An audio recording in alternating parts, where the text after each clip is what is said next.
কোথায় আমরা যখন একদল ক্ষমতা যখন আসে তখন দেখেন থানা কোর্ট সব এককেন্দ্রিক হয়ে যায়, তাদের কথাই চলে। পদে যারা থাকে তারা তো সবসময় বিলাসবহুল জীবনযাপন করে, আমরা সাধারণ মানুষ সারা জীবন সাধারণেই থেকে যাই, আমাদের কোনোদিন উন্নতি হয় না। আমরা সাধারণ বাঙালি, সাধারণ মানুষ, আমরা বাংলাদেশের পরিবর্তন চাই।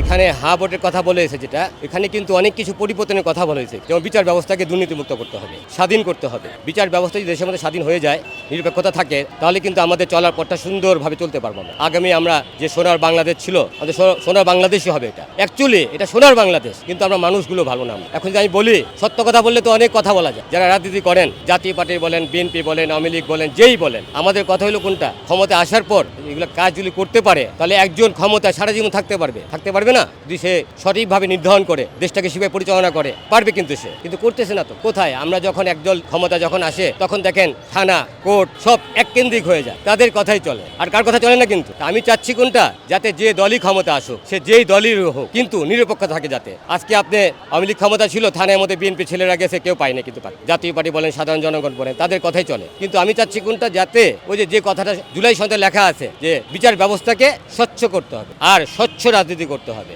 সুষ্ঠু রাজনীতি করতে হবে। অসুস্থ রাজনীতি দিয়ে দেশে কিছু হবে না। গণভোট সম্বন্ধে আইডিয়া হইল, শুনছি যেটা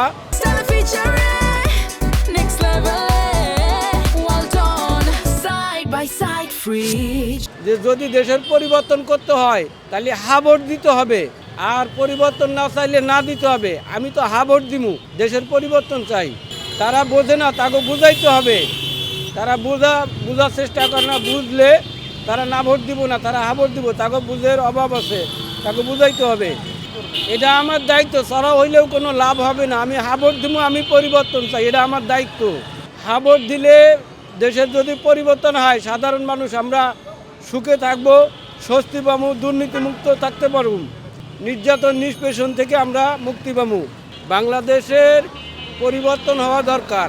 দুর্নীতি বাংলাদেশ ছায়া ছিল, এই অবস্থায় বাংলাদেশ চলতে পারে না, জনজীবন বিপর্যস্ত। আমরা সাধারণ বাঙালি, সাধারণ মানুষ, আমরা বাংলাদেশের পরিবর্তন চাই, দুর্নীতিমুক্ত বাংলাদেশ চাই। আচ্ছা, যেহেতু আমি নারী হিসেবে আমি চাবো যে নারীরা যাতে তাদের সম্মান পায়, হ্যাঁ, সঠিক সম্মান পায়, কারণ বিভিন্ন জায়গায় নারীদেরকে অসম্মান করা হয়। এটাই আমি চাবো। আমার মেন উদ্দেশ্য হচ্ছে নারীদের সম্মান। আমাদের যে জুলাই অভ্যুত্থান, সেটা তো অবশ্যই হ্যাঁ হবে, আমরা সেটাতে অবশ্যই সম্মতি জানাই। আর আগামী নির্বাচনটা অবশ্যই সুষ্ঠুভাবে হবে, এবং 15 বছর আমরা যেভাবে নির্যাতনের শিকার হয়েছি সাধারণ মানুষরা, পরবর্তী সরকার যেন আমাদের এই দিকটা দেখে। হ্যাঁ, সাধারণ মানুষরা আমরা যেভাবে ভোগান্তির শিকার হই, এটা যাতে না হয়, কারণ উচ্চ পদে যারা থাকে তারা তো সবসময় বিলাসবহুল জীবনযাপন করে, আমরা সাধারণ মানুষ সারা জীবন সাধারণেই থেকে যাই, আমাদের কোনোদিন উন্নতি হয় না।